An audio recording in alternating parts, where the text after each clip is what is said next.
आलमी अमूर के माहिर हैं प्रोफेसर हुसैन आलम साहब हमारे साथ मौजूद है। बहुत शुक्रिया आपके वक्त का। कैसे हैं? मैं ठीक हूँ, आप खैरियत से हैं? अल्हम्दुलिल्लाह आप लोग बड़े अच्छे लग रहे हैं माशाल्लाह। बहुत शुक्रिया। लाइकवाइज। हुसैन आलम साहब, अमेरिका बज़ाहिर तो ईरान पर हमले का इसराइल के साथ नहीं है कि अगर इसराइल ईरान पर हमला करता तो हम आपका साथ नहीं देंगे, लेकिन असलहा वो पहले भी प्रोवाइड करता था, अब भी शायद करे। तो अब क्या इसराइल अमेरिका की हमायत के बगैर ये कर सकेगा? अच्छा, थोड़ा सा ना इसके बैकग्राउंड में मैं डिस्कस करूँगा 2-3 जुमलों में। जी जी।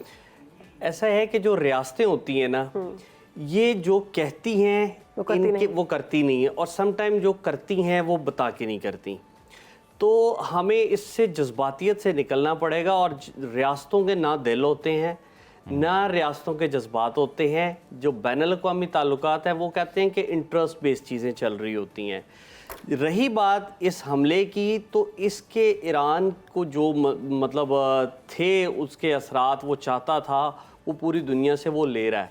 ये एक सिंबॉलिक हमला कहा जा रहा है, और जिस तरह की धमकियाँ में चीज़ें चल रही हैं पिछले अक्टूबर से 7 अक्टूबर से ये सिलसिला चल रहा है, तो इससे पहले ईरान इसमें नहीं आया था। बट यहाँ आकर उन्होंने अपनी एक रेड लाइन दिखाई है कि जैसे तुम दुनिया के अंदर मार धाड़ कर रहे हो या दूसरे मुल्कों की, या हमारी एक कॉन्सुलेट पे आपने लबनान में अटैक किया है, तो ये हमारी रेड लाइन है, हमारे साथ ये नहीं करना। एक बात। दूसरा ये कि जो फ़ायदे चाहिए थे इसराइल को उसको भी मिल रहे हैं। ये मैनीफोल्ड चीज़ें हैं। उसमें आप देखें कि फ़ौरन से पहले अभी 24 घंटे या 48 घंटे के अंदर ईरान पे नई सैंक्शंस आ जाएंगी, या इसी तरह इसराइल को बहुत सारी इमदाद मिल गई है, या अरबों को एक और डरावा जो है इसराइल का। और इसके एक दो और फ़वाइद सियासी तौर पे भी हुए हैं ईरान को। सियासी फ़ायदा ये हुआ कि वो पॉपुलैरिटी गेन कर गया। सियासी तौर पे फ़ायदा ये हुआ कि उसके अपने अंदर जो अवाम में रिफ्ट चल रही थी वो थोड़ी एड्रेस हो गई। मुआशी तौर पे फ़ायदा ये होगा कि चीन और रशिया अगर उसके पीछे खड़े हुए, और डेफिनेटली वो खड़े हुए हैं, तो बेनिफिट होगा, और दुनिया के अंदर से हो जाएगी कि इसराइल को ललकारने वाला। तो उसके सियासी फ़ायदे हैं, मुआशी फ़ायदे हैं, और उसके साथ साथ स्ट्रेटेजिक फ़वाइद भी हैं। प्रोफेसर साहब, अभी जब ये सारे मामला डिस्कस हो रहे हैं, तो ये साथ साथ मशरिक़ वस्ता में बिलखसूस एक हेजमनी का भी तो सवाल है ना, कि किस रियासत की हेजमनी कायम उदायम रहेगी। हाँ। अब ईरान ने जब ललकार दिया है, और अब वापसी पे ज़ाहिर इसराइल का कोई ना कोई तो जवाब आएगा, क्योंकि हेजमनी भी बरकरार रखनी है। ऐसी सूरत हाल में आपको नहीं लग रहा कि हालात मज़ीद कशीदा हो जाएंगे? अच्छा, जैसे ये हम लोग ना एक तो अपने मजहबी मसलकों की जंग लड़ रहे होते हैं, मीडिया पे भी, सोशल मीडिया पे भी, और हर बंदा भांत भांत की बोलियां बोलता है। कुछ लोग कहते हैं कि जी ये बिल्कुल ऐसे फोका सा और ऐसा सही है, फॉर्मल सा है। ऐसा नहीं है, सूरत हाल पेचीदा है।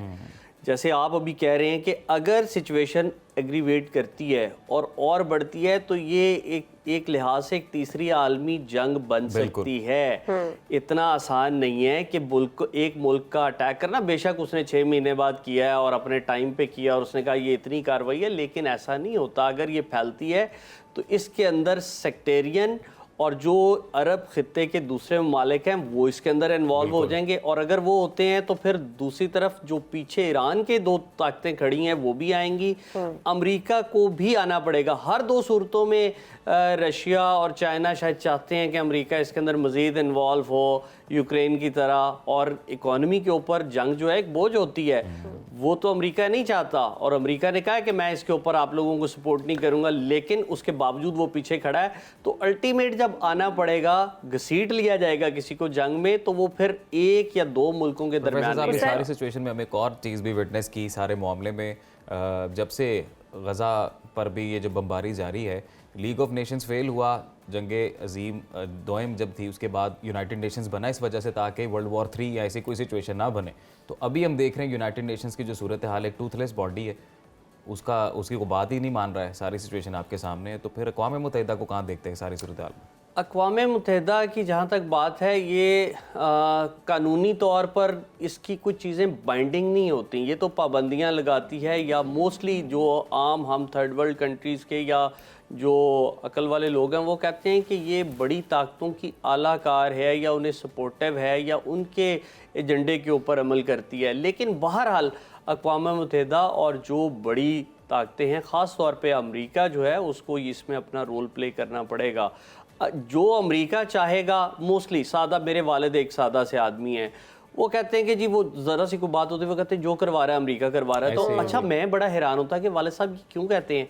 जब गौर करें तो पीछे हर चीज़ के यूनिपोलर वर्ल्ड जब आप देखते हैं और अमेरिका ये क्लेम करता है, तो फिर पता चलता है कि they have to play their role as unipolar leader. उनको रोल प्ले करना पड़ेगा। अगर वो रोल प्ले नहीं करते, ये जंग फैल सकती है, और जब फैलेगी तो इस खत्ते के अंदर जो मामला है, बिल्कुल सूरत हाल ऐसी नज़र आ रही है। लेकिन जब ईरान ने जवाबी हमला किया इजराइल पर, तो लोगों की जानिब से एक जोशो वलवला हमने देखा कि बैतुल मक़दस में भी, वहाँ पर भी लोगों ने जश्न मनाया कि कोई तो है जो ललकारा और जवाब दिया। लेकिन सऊदी अरेबिया का जो बयान आया वो बहुत मुख्तलिफ है। उन्होंने कहा है कि हम इजराइल को डिफेंड करेंगे जो ईरान ने हमला किया।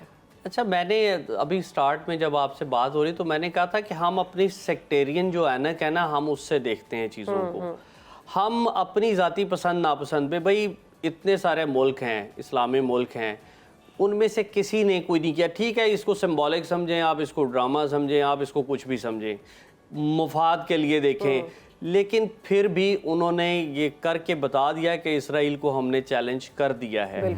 और अगर सऊदीया साथ नहीं खड़ा होता तो मुस्लिम उम्मा के जो अवाम हैं उनमें सऊदीया के खिलाफ जज्बात आ सकते हैं। ये आपने दुरुस्त बात की, बिल्कुल यही हुसैन सवाल आलम था मेरा साहब, कि म्यूचुअल इंटरेस्ट होते हैं, कोई भी ज़ाती दोस्ती नहीं होती इंटरनेशनल रिलेशंस में।